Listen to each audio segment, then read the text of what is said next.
Bonjour et bienvenue sur Plan B.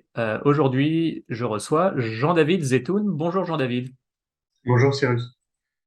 Jean-David, tu es épidémiologue, tu t'intéresses aussi de près aux questions environnementales et climatiques. Si je t'ai invité, c'est pas seulement pour embêter les complotistes, c'est aussi pour que tu nous parles de ton livre, La Grande Extension, Histoire de la santé humaine, notamment celle de l'extension de notre espérance de vie, les avancées en matière de santé publique et les avancées médicales qui ont permis l'extension de cette espérance de vie jusqu'à 80 ans ou plus dans les pays les plus riches. Tu vas aussi nous parler de l'avenir et selon toi, le risque que cette espérance de vie commence à plafonner puis baisser, comme d'ailleurs on commence à le voir dans un pays comme les États-Unis. Tu vas nous raconter tout ça. Vous, auditeurs, cette interview vous plaît, n'hésitez pas à partager, à liker, à commenter. C'est notre seule manière de répandre nos contenus. Jean-David, je te laisse peut-être commencer par déjà comment t'es venu l'idée d'écrire ce livre, pourquoi, enfin qu'est-ce qui a fait que tu t'es lancé? Ouais, bien sûr. Merci pour l'invitation déjà. Bon, le livre, il essaye de décrire et d'analyser l'histoire de la santé, ce qui n'avait pas été paradoxalement énormément traité par d'autres auteurs. Il y a énormément de livres d'histoire de la médecine qui sont très bien, qui souvent se concentrent sur une thématique comme par exemple le cancer ou sur une période historique donnée. Mais la médecine ne détermine pas évidemment toute la santé. Et donc, l'histoire de la santé, il n'y a pas énormément de livres qui ont traité ça. Et donc, j'ai essayé de faire ça en sachant que, comme il fallait faire un choix, j'ai commencé au moment où la santé humaine commence à s'améliorer significativement, c'est-à-dire au moment où l'espérance de vie commence à s'améliorer. On sait que c'est à peu près au milieu ou à la fin du XVIIIe siècle que ça a été le cas. Tout ce qui précède n'est pas traité dans le livre, ce sera peut-être un autre livre. Et le livre commence à ce moment-là quand la santé sort de sa stagnation qui avait duré des milliers d'années, voire des dizaines de milliers d'années avant ça. Ouais. Tu dis quelque chose d'intéressant dans ton livre, enfin beaucoup de choses intéressantes, qui est que les grands médecins, y compris avant le XVIIe ou avant le XVIIIe siècle, comme Avicenne, bon, ils ont fait de grandes avancées, donc il ne s'agit pas d'en réduire la valeur, mais en termes de statistiques de masse et d'effet de masse sur la population, c'était relativement négligeable. Et c'est véritablement à partir, je pense, du XVIIIe siècle, si ma mémoire est bonne, que l'espérance de vie commence véritablement à augmenter pour la population dans son ensemble. Oui, c'est ça, et ça va même plus loin de ça, parce que même à partir du XVIIIe et surtout du XIXe siècle, il y a des médecins qui font passer des étapes supplémentaires en termes de compréhension des maladies. Mais là encore, la médecine n'est pas pour autant efficace. Donc, la médecine commence à être vraiment efficace, en tout cas de façon statistiquement détectable, à partir du milieu du XXe. Voilà. Avant ça, elle a un effet assez négligeable, la médecine. Elle a un effet qui statistiquement n'est pas vraiment palpable. Il y a des Mm. avancées, mais ça se voit pas trop dans les statistiques nationales. Mm. Et D'abord, donc parce que c'est pas même forcément les clair pour tout le monde, est-ce que tu veux dire ce que c'est que la médecine et ce qu'est la santé publique, peut-être pour qu'on comprenne, voilà, Hmm. qu'est-ce qui fait qu'à partir aussi du XVIIIe siècle, c'est la santé publique, entre autres l'hygiène, qui réellement augmente l'espérance de vie. Oui, bien sûr, la santé publique, c'est le traitement de la santé de façon collective. Alors que la médecine, c'est quelque chose qui est individuel. On appelle ça la clinique, c'est-à-dire la relation entre un patient et son médecin ou ses médecins aujourd'hui. Et donc, effectivement, pour schématiser le plus possible le contenu du livre, le livre explique que la santé commence à progresser à partir du milieu ou de la fin du XVIIIe siècle, grâce à la santé publique. Et donc pendant 200 ans, c'est-à-dire schématiquement de 1750 à 1950, l'espérance de vie en Occident va doubler. Elle va passer de 25-30 ans à 60-65 ans, grâce à un petit nombre de facteurs dont aucun n'est lié à la médecine et Mm. qui sont tous liés à la santé publique, c'est-à-dire à la santé collective. En l'occurrence, c'est le traitement des déchets, l'eau potable, l'alimentation et certaines vaccinations. Alors, on peut considérer que la vaccination, c'est un peu de la médecine, mais c'est quand même aussi beaucoup un outil de santé publique, puisque le principe de vacciner, c'est de vacciner la masse pour réprimer complètement les maladies, à la fois à l'échelle individuelle, mais aussi pour quasiment supprimer leur circulation. Mhm, mhm. L'hygiène aussi, en fait, tu parles Alors, la l'hygiène, découverte oui, du oui, lien féco-oral. oui, bon, l'hygiène, c'est un terme qui a plusieurs significations, hein. Je mets ça dans le traitement des déchets et l'eau potable, mais Mhm. l'hygiène, c'est un terme qui a beaucoup émergé au XIXe siècle. Aujourd'hui, pour une raison que je comprends pas très bien, C'est un terme qui est un peu connoté négativement. Quand on parle d'hygiénisme, souvent c'est pour critiquer les gens qui proposent quelque chose, à tort ou à raison. Mais en tout cas, au 19e siècle, l'hygiénisme, c'est quelque chose qui est plutôt considéré comme positif, qui est en fait le nom de la santé publique. À cette époque-là, on ne parle pas de santé publique, on parle d'hygiène ou d'hygiénisme, et qui voulait dire qu'il fallait nettoyer les villes, puisque les villes étaient les endroits où on vivait le moins bien et le moins longtemps. Aujourd'hui, c'est l'inverse, l'espérance de vie est supérieure à la ville par rapport à la campagne. À l'époque, l'espérance de vie était inférieure dans les villes parce que les villes concentraient la pauvreté, la saleté et donc la dénutrition, les microbes, etc. Et donc, la conscience de ça en Occident, essentiellement, ou en tout cas les données qu'on a nous permettent de commenter l'histoire de l'Occident, disent que les gens voulaient nettoyer les villes et que c'est grâce au nettoyage des villes, qui en fait est une désinfection des villes, que l'espérance de vie a pu commencer à s'améliorer dans les villes à partir de la fin du 18e. Après, on sait qu'elle s'est un peu redégradée au moment de la transition industrielle. Et puis, de nouveau, il y a eu une vague d'hygiénisme, entre guillemets, qu'on a appelé en Angleterre le mouvement sanitaire, et Mhm. qui fait que l'espérance de vie a de nouveau progressé. Et cette fois-ci, ça a été de façon définitive. C'est-à-dire que la pente ascendante de l'espérance de vie dans les villes à partir du début, milieu du 19e, grâce au mouvement sanitaire, c'est un truc qui ne s'arrête plus jusqu'au début du 21e. Ouais. Non, très bien. Euh, Jusqu'au même 19e siècle, les obstétriciens, je pense, ne se lavaient même pas les mains. Enfin, le fait même de leur suggérer de mettre, enfin, de se laver les mains et de mettre des gants, certains le prenaient même comme offense. Mais comment osez-vous suggérer que je tue des femmes? Enfin, j'ai lu ça dans d'autres livres aussi. Bien sûr. Mais c'est pour se dire, voilà, il y avait même, en termes de conception de ce qui contamine, il a fallu faire une révolution. Exactement. En fait, le malentendu de base, c'est que les microbes n'étaient pas un concept. On pensait que les maladies se transmettaient par l'air, donc on appelait ça les miasmes, qui Ouais. étymologiquement veut dire le mauvais air. Et donc, le fait que les agents pathogènes pouvaient être véhiculés par les mains, c'était quelque chose qui n'était pas dans la conscience générale. Donc, ça paraissait complètement illogique ou insensé de se laver les mains.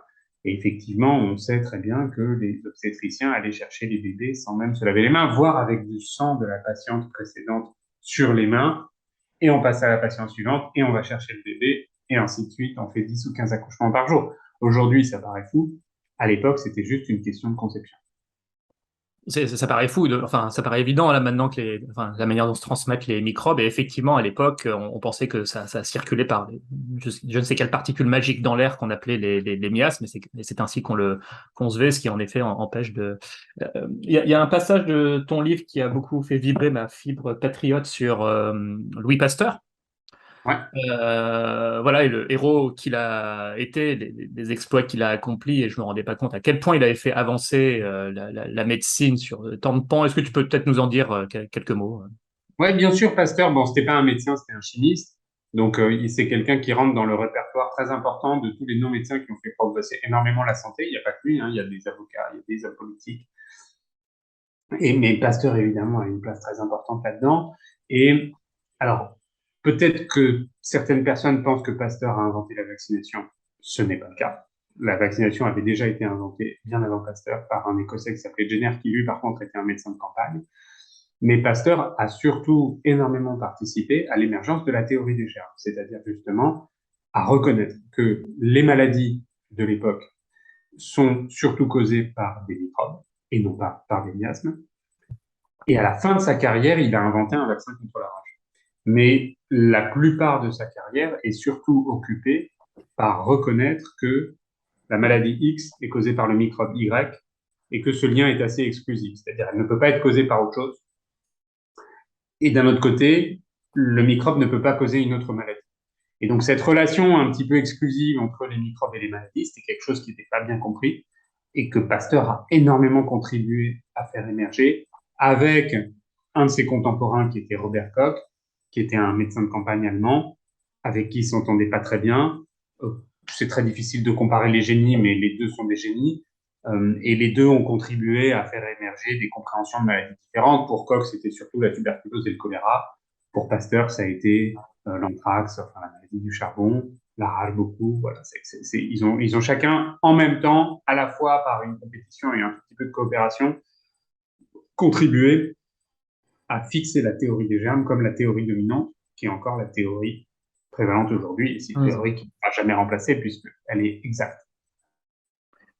Alors, je retrouve pas la bonne page et donc je risque de ne pas employer les bons termes, mais c'est même Pasteur et donc Koch, j'imagine, qui ont même comment dire, mis au point le procédé même de isoler le microbe, le Ouais. rendre non virulent, le réinjecter dans le corps. Enfin, j'utilise probablement pas les bons termes, mais en tout cas, ce procédé qui nous paraît maintenant pareil, évident, mais il a bien fallu l'inventer. Ça a nécessité une révolution scientifique, cognitive.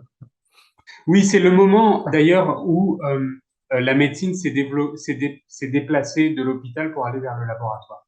Hmm. Donc, Pasteur, en gros, il travaille surtout au 19e siècle, mais surtout pendant la deuxième moitié du 19e siècle. Mais avant Pasteur, il y a eu l'école de médecine de Paris pendant la première moitié du 19e siècle.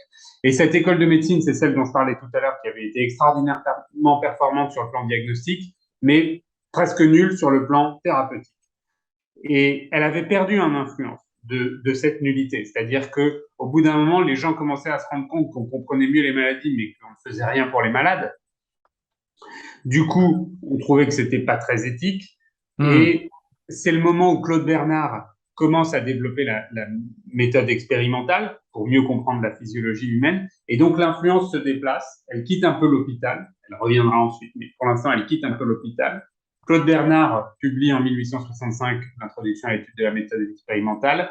Et Pasteur et Koch commencent à travailler au laboratoire et à faire des tonnes de découvertes. C'est-à-dire qu'ils ont découvert chacun des dizaines de microbes différents. Et donc là, c'est une période d'explosion de connaissances. Donc ça se passe au laboratoire et effectivement, ils ont fait ça. Donc Pasteur, c'était dans son laboratoire et Koch y avait installé un laboratoire dans sa maison. Mhm. Donc sa femme lui avait acheté un microscope pour son anniversaire et il passait son temps à faire ça. Alors beaucoup sur des animaux. Aujourd'hui, ce serait considéré comme inacceptable d'un point de vue éthique.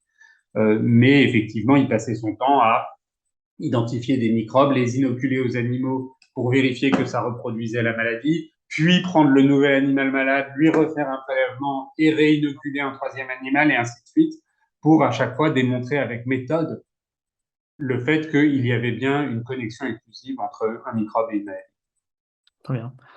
Peut-on revenir sur la variole, le plus grand assassin de l'histoire, certains disent, mais je pense que statistiquement ça doit se vérifier, même si bon, la maladie a presque disparu et que ça va peut-être être supplanté par le cancer ou une maladie cardiovasculaire. Mais en attendant, hein, jusqu'au 19e siècle, c'était le plus grand assassin de l'histoire et une des raisons majeures pour lesquelles un être humain sur deux, on va dire, mourait avant l'âge de 10 ans, il me semble. Comment est-ce qu'on l'a éliminé? Alors c'est un des pires, effectivement, bon, c'est très difficile de les comparer parce que c'est des données qui sont très anciennes, mais c'est un des pires, effectivement. Bon, c'est un virus. Ça existait depuis des milliers d'années, puisqu'on sait qu'il y avait des pharaons qui étaient morts de ça ou qui avaient eu la variole. Donc c'était un virus qui évoluait à la fois par épidémie et par endémie. L'endémie, c'était le taux de base, et puis là-dessus se rajoutaient des pics d'intensité qui étaient des épidémies. Hmm. Ça touchait beaucoup les enfants, qui souvent ne s'en sortaient pas. Ça pouvait toucher aussi les adultes. Donc, c'était une espèce de fléau général et permanent. Comme c'était très problématique, on avait essayé de développer des méthodes et les gens avaient observé que quand on survivait à la variole, on avait quand même très peu de chances de l'attraper ensuite et encore moins de chances d'en mourir. Donc, c'était un Hmm. début de conception de l'immunité, même si le nom n'existait pas, et que la compréhension était très fragile. Du coup, les gens avaient eu l'idée de donner un peu de variole pour essayer de stimuler l'immunité sans pour autant causer la maladie. Donc ça s'appelle la variolisation. Et on sait qu'il y a eu plein de techniques différentes de variolisation. Et dans plein de régions du monde différentes. Plein de gens ont essayé de faire quelque chose. Donc, ils prenaient un peu de liquide et puis ils en mettaient sur la peau ou ils le sniffaient. Ou alors ils prenaient un peu de croûte et puis ils aspergeaient les gens avec, etc., etc. Hmm. Ça marchait un peu. Ça marchait moins bien que la vaccination, mais ça marchait un peu. Donc la première étape pour lutter contre la variole, ça a été ça, avec des résultats qui n'étaient pas parfaits, mais qui étaient mieux que de ne rien faire. Évidemment, les deux inconvénients, c'était que premièrement, ça pouvait provoquer une vraie variole. Et Ouais. donc là, c'était grave. Et le deuxième inconvénient, c'est que ça pouvait aussi disséminer dans la population un nouveau pic épidémique.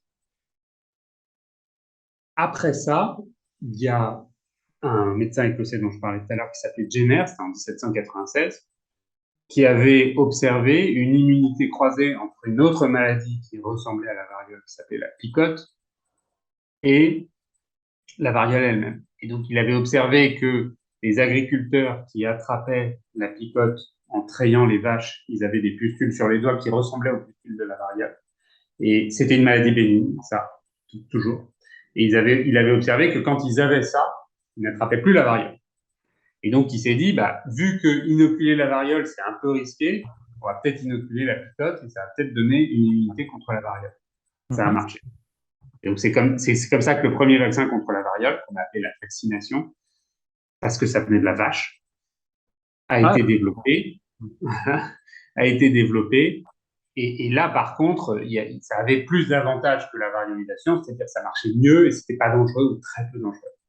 Et ça s'est plutôt bien diffusé, hein, c'est-à-dire que Jenner publie son travail en 1796 avec une quinzaine de patients, et on sait que dès le début du 19e, c'est-à-dire 10-15 ans plus tard, il y a des vaccinations de masse. Évidemment, il y a toujours des gens contre, mais il n'empêche que pour une innovation aussi disruptive, 10-15 ans à l'époque, c'est pas non plus énorme pour déjà commencer à voir des vaccinations de masse et des effets statistiques. C'est-à-dire que quand on regarde rétrospectivement les données, on voit que déjà la variole commence à baisser au début du 19e siècle. Elle sera totalement éradiquée dans les années 70, donc aujourd'hui, ça n'existe plus, pour répondre à ce que tu disais tout à l'heure. On garde une espèce de souche quelque part en Suède ou je sais pas quoi, non, enfin, dans certains labos où il faut surtout pas que ça s'en Alors, échappe. probablement qu'il y a des virus qui sont toujours cultivés pour la recherche et aussi peut-être pour produire des vaccins d'ailleurs, mais il n'y a plus de maladies, il n'y a plus de gens malades de la variole dans le monde aujourd'hui. Comment on fait pour éradiquer, parce qu'il y a contrôler et quasiment faire disparaître, et il y a éradiquer, c'est-à-dire le dernier patient, et surtout ça ne revient pas, c'est-à-dire il n'y a pas à nouveau une vache qui va contaminer un humain. Donc comment fait-on pour éradiquer une maladie? C'est difficile de dire parce qu'il n'y a qu'une maladie qu'on a réussi à éradiquer de toute l'histoire, c'est la variole. Ah oui, d'accord. C'est la seule. Ouais. Toutes les autres, la rougeole, les oreillons, enfin, tu vois, je te cite des maladies qui sont parfois bénignes, parfois pas, et qui sont fréquentes, et pour lesquelles on a des vaccins, c'est pas des maladies qui sont éradiquées. On en a encore. Au passage, la plupart de ces maladies microbiennes, donc le paludisme, la tuberculose, les oreillons, la rougeole, etc., ce sont des maladies qui datent de la transition néolithique. On sait que c'est à partir du moment où les chasseurs-cueilleurs se sont fixés dans des installations qui sont des petites sociétés, donc des villes, des villages, et qu'ils ont augmenté leur proximité avec les animaux, on sait que c'est à partir de ce moment-là que la plupart des microbes auxquels on a affaire aujourd'hui ont émergé. Et ils sont encore là des milliers d'années plus tard. La grippe, peut-être aussi. On ne sait pas exactement, mais ça date peut-être d'aussi vieux que ça. Et malgré le fait qu'on ait des vaccins parfois très efficaces, le vaccin contre la grippe n'est pas très efficace, mais le vaccin contre la rougeole est très efficace, malgré le fait qu'on ait des vaccins très efficaces et qu'ils soient largement diffusés, on n'a pas réussi à éradiquer ces maladies. Ouais, même en France, la rougeole peut refaire une percée. Alors, je vérifiais justement sur Internet en t'écoutant pour pas dire de bêtises, mais le prochain candidat à l'éradication, même si on n'en est pas si proche, mais serait la poliomyélite, ce qui serait une bonne chose vu la saloperie dont on parle et notamment les ravages que ça continue de faire, certes de moins en moins, mais en Afrique notamment, où j'ai vu des gens vraiment très diminués par cette maladie. Exactement. Mais ça ne l'est pas. Et tu sais qu'à New York, l'année dernière, il y a eu des cas de polio. De polio, ouais. À New York. Ouais. Comme quoi. Comme quoi. Chez des gens non vaccinés, hein, évidemment. Ouais. Ouais, on va mettre de côté cette histoire d'antivax. Je pense que ça a largement été couvert. Tu en reparles dans ton livre. Effectivement, c'est un schéma qui revient, mais voilà. Après-guerre, donc revenons sur cette phase-là. Enfin, si tu veux bien, je pense qu'avant-guerre, effectivement, le rôle de la santé publique et les débuts de la vaccination, voilà, on a bien couvert et j'aimerais bien qu'on parle du futur aussi. Mais très bien, merci beaucoup pour ces réponses très claires. Donc après-guerre, les grands chantiers de santé qui s'offrent à nous et qui limitent l'espérance de vie sont notamment les maladies cardiovasculaires et le cancer. Donc là, à nouveau, je laisse dérouler sur les grandes étapes de progrès qui ont été réalisées pour passer, on va dire, de l'ordre de 60-65 ans d'espérance de vie à grosso modo 80, si je dis pas de bêtises. Exactement. En schématisant au moment, alors on parle de l'Occident là, parce que les pays moins développés, bah, ils ont du retard en termes de progression épidémiologique. Mais si on parle de l'Occident, après la Deuxième Guerre mondiale, on a l'impression en gros que la santé publique a donné le maximum de ce qu'elle pouvait donner et que les maladies microbiennes sont toujours un problème, mais beaucoup moins important en termes de taille de l'impact. Et Mm. donc, on se retrouve avec moins d'enfants qui meurent, ou presque plus d'enfants qui meurent, et avec des adultes qui développent des maladies d'adultes, c'est-à-dire principalement les maladies cardiovasculaires et les cancers. Il y en a plein d'autres, hein, évidemment, mais ça reste celles qui sont les plus problématiques en termes de taille de l'effet. Heureusement, c'est le moment où l'industrie pharmaceutique commence à très bien performer, c'est-à-dire à développer des nouveaux médicaments assez efficaces dans plein de maladies, l'hypertension, l'inflammation, la psychiatrie, le cancer aussi.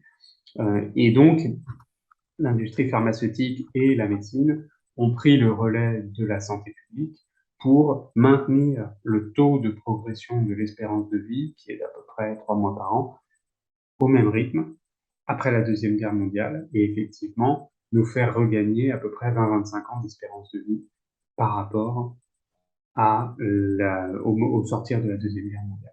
Donc voilà, donc il y a une progression qui est continue quand on regarde la courbe d'espérance de vie depuis 270 ans. Depuis 2010, c'est moins clair. Et cette progression continue, elle repose sur des causes qui sont différentes et qui ont pris le relais les unes des autres. Pris le relais de, pardon? Les unes des autres. Ah, des unes, d'accord, ouais. Est-ce qu'on peut peut-être dérouler certains des grands facteurs qui ont fait, enfin, est-ce que c'est plutôt, enfin, c'est un peu comportemental peut-être, moins boire, moins fumer, donc moins de cancer, par exemple. Euh, Oui, mais il y a voilà, eu est-ce qu'on une arrive à amélioration. isoler un peu la place de chaque facteur comportemental, médical? C'est très difficile parce que plein de choses déterminent la santé et plein de choses changent en même temps. Donc, déterminer qui fait quoi, c'est très difficile. Pour ce qui est du cardiovasculaire, on sait que la mortalité cardiovasculaire a commencé à s'améliorer à partir du milieu des années 60 et on s'en est rendu compte à partir du milieu des années 70. Donc, ça a pris 10 ans déjà de se rendre compte que la mortalité coronarienne était en baisse depuis le milieu des années 60. À partir de ce moment-là, il y a eu les premières grandes études épidémiologiques cardiovasculaires qui ont commencé à se mettre en place et qui ont estimé que la moitié des progrès étaient liés à des améliorations entre guillemets comportementales, le tabac principalement, mais aussi un peu l'alimentation et l'activité physique, et l'autre moitié qui était due aux traitements médicamenteux et aux traitements chirurgicaux des infarctus ou des problèmes coronariens. Donc, c'est à cette époque-là, c'est ce qu'on a estimé. Depuis, la situation a encore évolué, à la fois en bien pour certains facteurs et en mal pour d'autres, puisque, évidemment, aujourd'hui, on se retrouve avec plein de problèmes qui sont d'origine environnementale et comportementale. Il y a des problèmes qui sont en voie d'être traités, et puis il y en a d'autres pas. Qui sont en voie d'empirer. On va en parler, hein, évidemment, c'est même on va dire, le deuxième volet de notre entretien une fois qu'on a refait l'histoire. Non, que te dire d'autre? Il y a des cancers dont le taux de survie s'est significativement amélioré, non? Le sein, Oui, le le cancer de la cancer en prostate. général, le pronostic du cancer en général a progressé. Ça ne veut pas dire que la fréquence des cancers forcément baisse, il y en a qui baissent, il y en a qui augmentent, mais le pronostic des cancers s'est amélioré. En gros, au début, milieu du XXe siècle, on était à un cancer sur trois qui arrivait à guérir, à survivre. Dans les années 70, c'était un sur deux. Et aujourd'hui, on est quasiment à 2 sur 3. Tout cancer confondu, tous âges confondus, tous sexes confondus. Donc Ouais, passer de 1 sur 3 à 2 sur 3 en 100 ans, c'est un vrai progrès, évidemment. Mais c'est beaucoup, beaucoup grâce à la médecine, une partie grâce au dépistage et à la détection précoce, une autre partie grâce au traitement lui-même, qui est un traitement complexe, puisque c'est un traitement combiné souvent, le traitement du cancer. C'est de la chirurgie, de la chimiothérapie, de la radiothérapie. tout à fait. Donc, chirurgie et chimiothérapie combinées, hein, c'est ça. Ouais, ouais. Les trois, chirurgie, chimiothérapie, radiothérapie. Radiothérapie, oui, tout à fait. Ouais, ouais. C'est le cancer du pancréas qui a le taux de mortalité le plus élevé, non? C'est ça, ou les chances C'est de un des survie. pires, ouais, et malheureusement, c'est un cancer qui augmente. Ok. Bon, pour faire un peu la transition, je note aussi. Alors, tu cites la loi de l'entropie, qui veut que alors c'est plus un concept, hein, mais qui veut que chaque année de gain d'espérance de vie soit plus chère que l'année gagnée précédemment. Il faut investir de plus en plus dans de la recherche, mettre en œuvre des traitements de plus en plus coûteux pour gagner une année de vie supplémentaire. Effectivement, il y a une inflexion de la courbe, voire un aplatissement, voire aux États-Unis un début de déclin de la courbe. Alors, dans nos sphères de pensée, toi et moi, Jean-David, effectivement, on a un peu cette manière de penser à la Meadows, qui est des courbes en cloche, donc ça monte, ça infléchit, ça atteint un pic et ça descend. Bon, peut-être que l'espérance de vie va remonter pour je ne sais quelle raison. Enfin, on reste ouvert, on n'est pas en train de dire que, mais voilà, je veux juste dire qu'on reste prudent à ça. Mais bon, effectivement, on est en train ici d'explorer l'hypothèse, la possibilité selon laquelle il y aurait un aplatissement puis un déclin pour des raisons qu'on va expliquer. Avant cela, voilà, peut-être pour parler déjà du présent et de l'aplatissement de cette courbe et même du début du déclin aux États-Unis. Est-ce que tu peux en expliquer les raisons? Alors, il y a deux choses différentes dans ce que tu viens de dire, à mon avis. La première chose qui est un peu entre guillemets, de la physique populationnelle, c'est ce que les démographes appellent l'entropie de la table de mortalité, c'est-à-dire que de façon intrinsèque, il y a une entropie dans le sens où c'est beaucoup plus difficile de faire passer une espérance de vie de 83 à 84 ans par rapport à la faire passer de 73 à 74. Donc, il y a une espèce de rendement décroissant des efforts qui fait que plus la population vieillit et plus c'est difficile de la faire aller plus loin dans son âge moyen de décès. Ça, c'est intrinsèque. Pour caricaturer, se laver les mains, c'était pas gratuit, mais presque. Exactement. Ah, voilà. Exactement. Ouais, là, maintenant, c'est devenu cher. C'était assez facile. Alors, à l'époque, ça devait leur paraître très difficile. Mais rétrospectivement, c'était assez facile de faire en sorte qu'il n'y ait plus un enfant sur deux qui meurt. Après, c'est beaucoup plus difficile de faire passer quelqu'un de 80 ans à 84 ans, ou 83 ou 84, etc., etc. Bon. Même au Burkina Faso, l'espérance de vie doit se rapprocher de 70 ans. Donc, voilà, et on parle d'un des pays aux revenus par habitant les plus faibles du monde. Donc, voilà, c'est pour illustrer. Exactement. Le low-tech, ça marche très bien au début.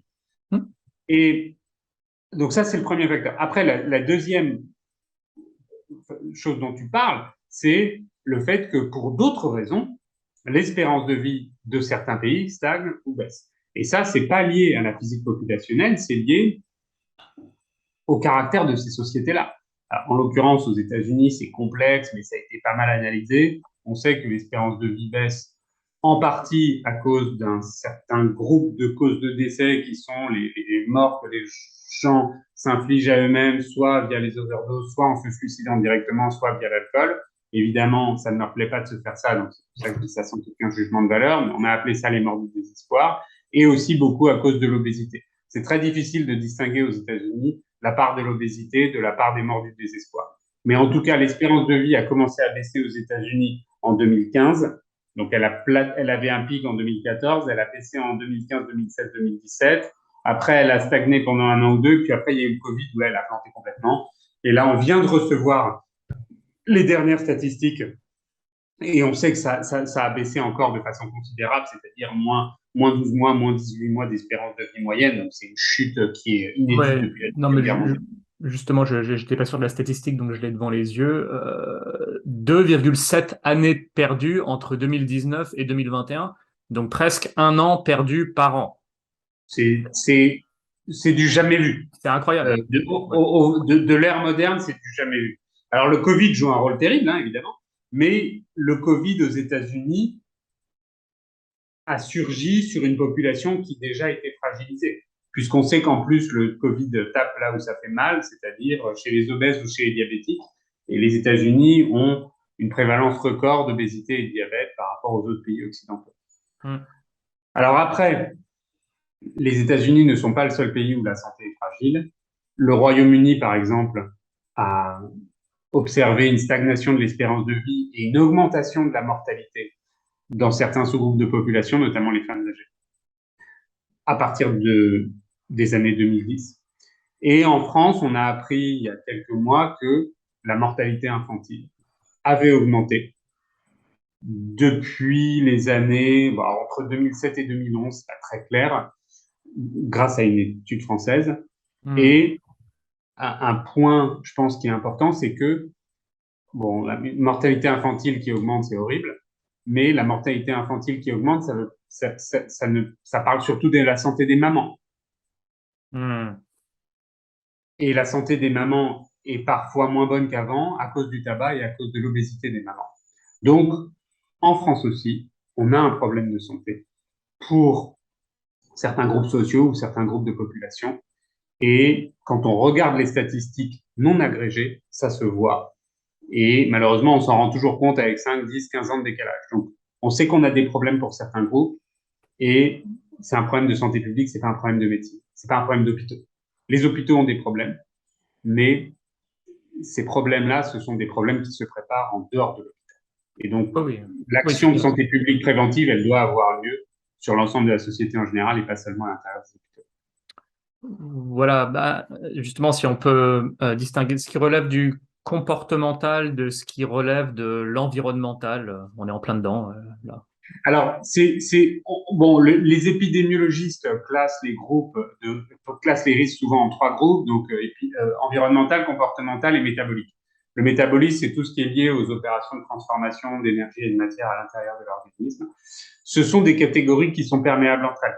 Et donc, l'environnemental et le comportemental, c'est des risques qui sont absolument majeurs, mais les risques environnementaux influencent le comportement. Et quand on dit environnement, c'est environnement naturel, mais aussi l'environnement social. Donc, ces risques-là sont les risques qui posent des problèmes aujourd'hui. Et donc, si on schématise à l'échelle mondiale ces trois types de risques, le risque environnemental dans le monde diminue, sauf la pollution qui augmente. Mais les autres risques environnementaux un peu historiques, genre le plomb, l'eau potable, ça, ce sont des risques qui diminuent. Par contre, il y a un risque environnemental qui augmente dans le monde, qui est la pollution. Je précise que le changement climatique aujourd'hui n'est pas comptabilisé par les groupes de recherche épidémiologistes parce que c'est pas un risque qui est très important aujourd'hui, mais on s'attend à ce que ce soit un risque qui soit majeur au milieu du siècle. Oui. À l'heure où l'on parle, les inondations qui sont accentuées ou rendues plus fréquentes par le changement climatique tuent, les canicules tuent. Voilà, un événement climatique extrême tue de l'ordre du millier, peut-être quelques milliers de personnes, mais voilà, à l'échelle de 8 milliards de personnes, ça se voit beaucoup moins, par exemple, que les pollutions chimiques. Voilà, je te laisse poursuivre. Oui, parce que par exemple, la pollution, c'est 9 millions de morts par an dans le monde. Donc aujourd'hui, le problème environnemental mondial le plus important, c'est pas le changement climatique, c'est la pollution. On De s'attend encore l'air, de l'eau, des tout sols. confondu. Les Ouais. 9 millions, c'est tout confondu. C'est tout confondu. Si on schématise, on sait qu'il y a une pollution traditionnelle qui est la pollution de l'intérieur des foyers, qui elle est en baisse et qui fait à peu près 4 millions de morts dans le monde. En France, c'est anecdotique, mais dans les pays pauvres, ça ne l'est pas. Et puis, il y a une pollution moderne, qui est la pollution de l'air ou la pollution chimique, qui elle est en hausse, qui est plutôt bien comptabilisée pour la pollution de l'air et plutôt mal pour la pollution chimique. Il n'y a pas de GIEC des produits chimiques dans le monde, ce qui fait que la recherche mondiale est moins coordonnée sur ce sujet et la comptabilité mondiale est moins nette sur ce sujet, mais on sait que la pollution chimique est probablement à l'origine d'un impact majeur et évidemment exclusivement négatif, mais c'est très difficile à quantifier à l'échelle mondiale. Mais on sait que c'est plein de maladies et même plein de morts. Oui, merci Jean-David. Je fais une parenthèse sur le changement climatique. Avec ce qu'on dit, pour l'instant, ça n'a pas d'impact majeur sur la mortalité et tout, qu'on ne nous accuse pas de minimiser. Je pense qu'on peut difficilement nous accuser de telles choses. Alors, on dit que pour le moment, ça a des effets statistiques faibles sur la mortalité, que ça peut en avoir plus tard. Mais surtout, alors moi, je me suis amusé, je prends une petite minute, amusé, le terme est un peu mal choisi peut-être, mais à recenser dans le chapitre 7 du sixième rapport du groupe 2 du GIEC, donc le groupe 2 qui étudie les impacts du changement climatique et les leviers d'adaptation, et le chapitre 7 qui traite spécifiquement de la santé. Je fais juste une petite synthèse des stress climatiques croissants qui pèsent sur la santé, c'est juste un relevé.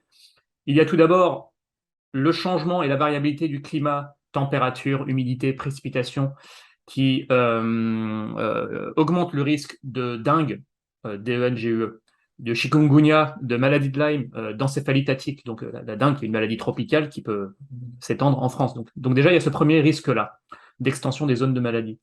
Il y a l'effet des hausses de température, des fortes précipitations et des inondations qui provoquent des maladies diarrhéiques, choléra, d'autres infections gastro-intestinales, la salmonellose, le campylobactère. Donc tout ça lié à des inondations telles qu'on voit au Pakistan en ce moment qui augmentent ces risques-là. Il y a les risques de feux de forêt et des aéroallergènes qui provoquent des infections des voies respiratoires. Il y a des risques de santé mentale. Alors, l'éco-anxiété, voilà, est-ce que c'est une maladie mentale ou quoi au caisse, mais en tout cas, le stress provoqué par des événements climatiques extrêmes, canicules, inondations, ça s'observe déjà. Donc, il y a des maladies mentales. Bon. Les vagues de chaleur humide qui peuvent aller jusqu'à franchir des seuils mortels pour le corps, ça s'observe un petit peu déjà. Des risques d'insécurité alimentaire, alors là, c'est des effets plus indirects, mais les pertes de récolte qui entraînent de l'insécurité alimentaire, des conflits, des déplacements de population. Voilà, ça fait un petit tour d'horizon. Évidemment, il y a des solutions d'atténuation, donc réduire les émissions de gaz à effet de serre. Il y a des solutions d'adaptation, donc des investissements dans le système de santé, dans la qualité du bâtiment, dans les systèmes de surveillance et d'alerte, dans le traitement de l'eau, dans les régimes alimentaires, etc., etc. Tout ça pour dire que voilà, il y a des risques qui pèsent sur la santé, peut-être pas tant sur l'espérance de vie, mais sur la qualité de vie. Et d'ailleurs, ça rejoint un des points de ton livre, qui est même une des conclusions, qui est de moins se focaliser sur la seule longévité et l'extension d'espérance de vie, et plus se focaliser sur l'extension de la santé. Donc, je reviens un peu à ton livre, qui est une des euh, thèse importante, enfin une des propositions plutôt importantes, c'est finalement ce qu'on appelle l'espérance de vie en bonne santé, qui elle aussi est mise à mal. Ouais, bien sûr. Alors, effectivement, bon, d'abord, les rapports du GIEC sont très clairs et si les gens s'intéressent à ça, ils peuvent les lire de façon très accessible. Ce que tu dis, ça souligne un élément qui est central, c'est que le changement climatique euh, est un méta-risque, c'est-à-dire c'est un risque des risques, c'est un risque qui augmente les autres risques. Donc c'est un risque qui a rarement un impact direct. L'impact direct, ce serait les pics de canicule. Et donc ça, c'est clair, ça existe déjà, ça devrait malheureusement augmenter, et ça aura un impact direct sur la mortalité. On pense que ça, par exemple, il y a eu 4 vagues de canicule cet été en France, qui sont étalées même sur septembre, et il y a déjà les premiers chiffres de l'INSEE qui essayent d'estimer la surmortalité liée à ça, donc ça, c'est plutôt direct. De l'ordre Après, de 10 000, il me semble, hein, j'ai vu passer à peu près, à peu près. à vérifier avec le temps, mais Ouais, ouais, globalement, c'est le premier ordre de grandeur qui circule. Ouais. exactement, exactement. Et c'est l'INSEE, hein, c'est pas du tout une évaluation loufoque. Deuxième, et donc, ça, c'est le risque direct.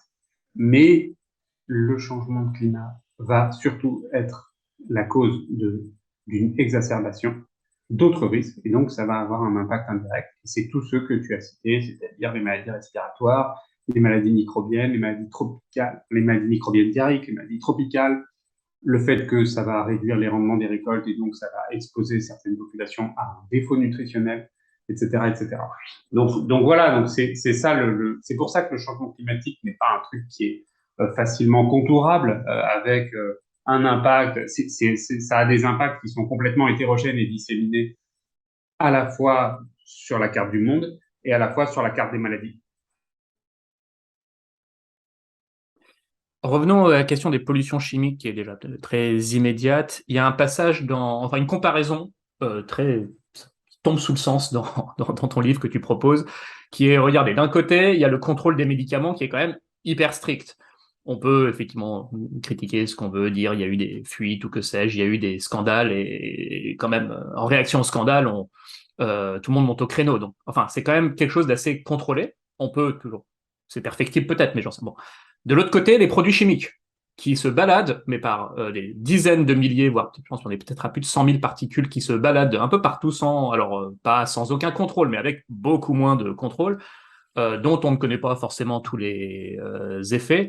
On pourra peut-être parler des PFAS, par exemple. Et donc, il y a quand même une disproportion là-dedans. Ouais, exactement. Il y a une différence majeure donc, dans le testing clinique qui est exigé entre des produits chimiques qui sont administrés de façon déjà très contrôlée, puisqu'ils sont prescrits par un médecin, à des populations qui sont plus restreintes, puisque ce sont des gens qui ont une maladie. Et pourtant, le testing clinique est hyper rigoureux. Des centaines, voire des milliers de patients dans des essais cliniques, des centaines de millions. Et c'est grâce à ça que le marché pharmaceutique, globalement, c'est un marché de plutôt bonne qualité. Hum. C'est-à-dire que quand on prend un médicament, on sait qu'il a été bien testé, on a plutôt confiance. Ça n'empêche pas les effets secondaires, ça n'empêche pas les accidents, Ça n'empêche pas totalement les scandales, mais qui sont de plus en plus rares. Mais globalement, c'est un marché qui est bien régulé. Et de l'autre côté, on a des dizaines de milliers de produits chimiques qui sont en circulation, voire même qui sont fixés, c'est-à-dire qu'ils ont une permanence environnementale qui va durer des dizaines ou des centaines d'années. Et ces produits-là, pour la plupart d'entre eux, n'ont pas été testés quant à leurs effets sur la santé humaine. Donc on ne sait pas ce que ça fait. Pourtant, ils sont présents dans les produits de nettoyage, dans les cosmétiques, dans les dispositifs médicaux, dans les jouets, dans les vêtements, dans les emballages, dans l'alimentation. Donc, ils sont ubiquitaires et pour plein d'entre eux, on ne sait pas du tout ce que ça fait. On s'en aperçoit trop tard puisque c'est difficile de faire de l'épidémiologie environnementale. En plus, comme ils sont très nombreux, on est soumis à des effets qu'on appelle des effets cocktails. Puis s'associent entre eux pour avoir un effet sur la santé humaine. Ça aussi, c'est très difficile à étudier. Et effectivement, alors dans le passé, on a beaucoup parlé du bisphénol, qui aujourd'hui est interdit. En tout cas, il y a un bisphénol qui est interdit, qui malheureusement a été remplacé par un cousin qui est peut-être pas mieux. Mais en tout cas, le bisphénol A a été interdit. Et aujourd'hui, on va probablement parler, mais on n'en parle clairement pas assez par rapport à la taille de l'effet, des PFAS qui sont partout et dont certaines études qui viennent d'ailleurs de paraître suggèrent que les dommages se comptent en milliers, voire en dizaines de milliers, voire en centaines de milliers de morts par an, à la fois par les effets cardiovasculaires et par l'augmentation du risque de cancer. C'est ça un des gros problèmes des facteurs de risque environnementaux et notamment des produits chimiques, c'est que leurs effets sont retardés et leurs effets sont non spécifiques, c'est-à-dire qu'ils viennent alimenter le réservoir des maladies mainstream. Et donc, c'est très difficile de se dire que telle mort cardiovasculaire ou tel cancer est lié à tel produit chimique parce que on voit déjà plein de gens mourir de maladies cardiovasculaires et de cancer et donc on ne s'alerte pas. Si c'était des maladies inédites qui survenaient chez des populations habituellement non touchées, ce serait plus choquant et la réaction serait peut-être supérieure. Mais là, on va avoir quelqu'un qui va avoir 60 ou 70 séquelles, qui va avoir un énième cancer. C'est pas un truc qui est de nature à justifier des alertes, malheureusement. Et donc, c'est pour ça que c'est un problème qui aujourd'hui est sous-traité. Tout à fait. Tout à fait. Les perturbateurs endocriniens, les pesticides, alors l'impression, alors peut-être que je lis pas assez, mais qu'on a encore du mal à vraiment déterminer les liens de cause à effet sur la santé. Enfin, on a des cas. Alors, non, oui, ça souffre des mêmes difficultés de méthode des études, que ce soit les études cliniques, les études épidémiologiques. Après, la science progresse à son rythme, mais l'action publique, c'est autre chose. Alors, l'action publique, malheureusement, ne progresse pas toujours beaucoup plus vite que la science, mais il faut dissocier la certitude scientifique totale de l'action publique. Et pourquoi je dis ça? C'est-à-dire que effectivement, aujourd'hui, on ne connaît pas pleinement les effets cliniques et donc les effets épidémiologiques de certains produits chimiques, comme ceux que tu viens de citer, c'est-à-dire les perturbateurs endocriniens ou, qu'est-ce que tu as cité d'autre, excuse-moi? Pesticides. Les pesticides. Mais on peut considérer qu'on en sait suffisamment pour justifier une action publique, c'est-à-dire de régulation, qui soit plus stricte que ce qu'elle est aujourd'hui. On ne va pas forcément attendre d'avoir des centaines de milliers de morts ou des millions de morts liés à l'un ou à l'autre pour dire ah bon bah maintenant on en est vraiment sûr donc on va les interdire.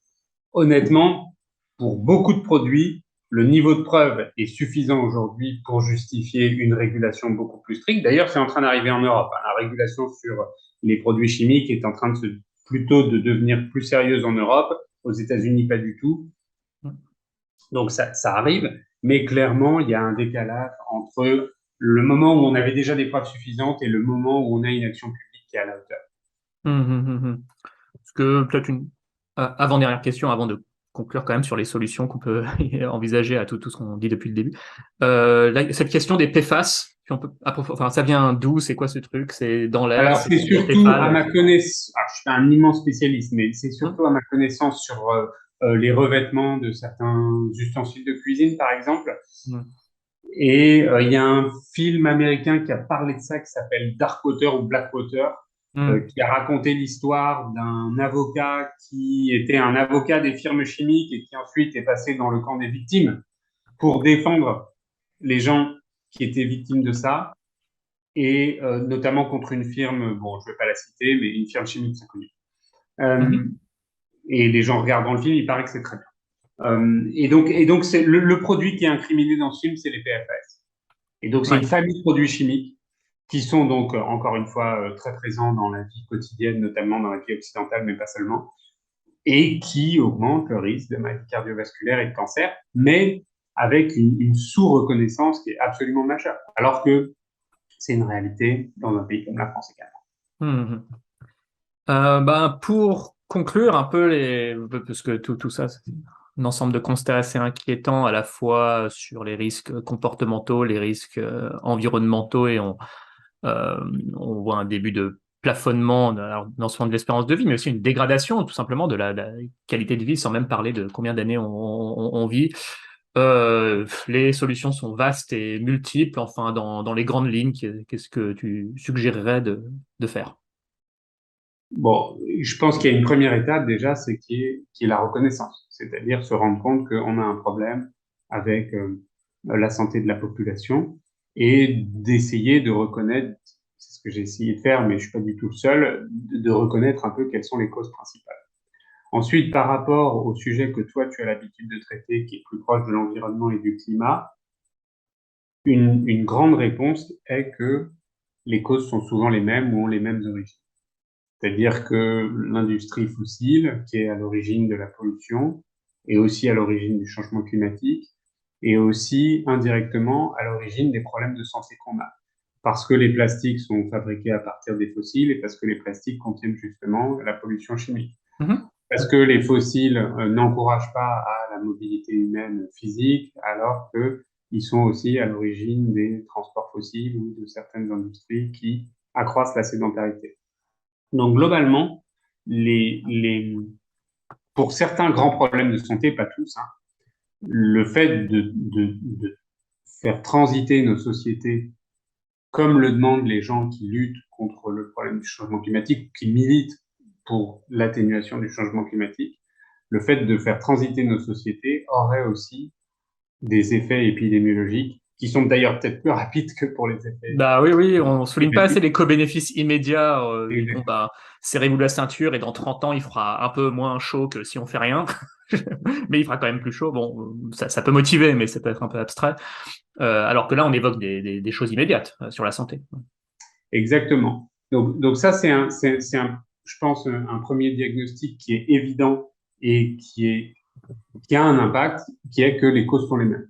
Après, encore, ta question, elle est très vaste, mais il y a un autre problème pour moi qui est que il faut pas seulement agir sur la demande de risque, entre guillemets, mais aussi sur l'offre de risque.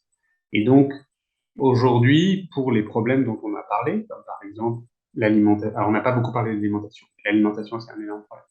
Mais la pollution, et notamment la pollution chimique, quand les risques chimiques sont partout, dire aux gens, il faut manger tel truc, mais pas tel truc, il faut réchauffer tel truc, mais pas C'est réchauffer tel impossible, truc, on est perdu. Ouais.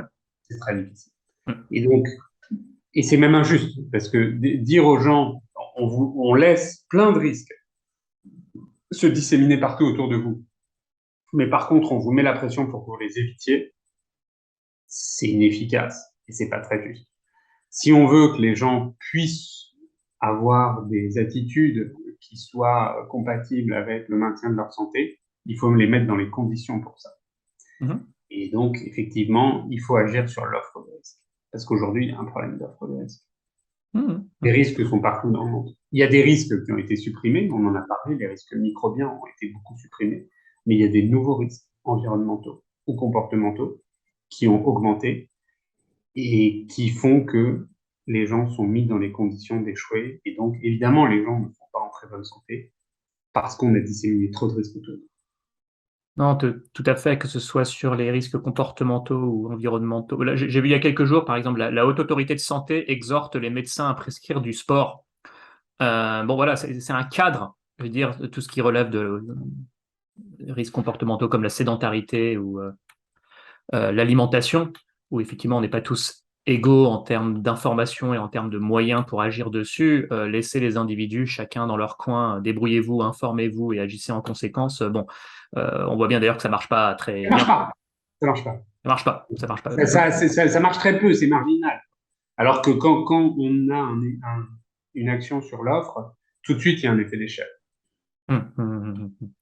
Oui, d'ailleurs, voilà, pour la petite anecdote conclusive, parce qu'on a parlé de complotistes en introduction, mais j'ai vu effectivement la réaction de certains à cette annonce de la Haute Autorité de Santé, mais c'est complètement lunaire. Donc maintenant, le sport est suspect comme activité. Donc, bref, oui, oui, ils veulent nous faire courir sur des tapis roulants comme des hamsters pour nous contrôler par le nouvel ordre mondial ou je ne sais pas quoi. Enfin bref, c'est un peu irrécupérable. Tout ça pour dire non, faisons du sport, c'est outre pour la santé, c'est amusant.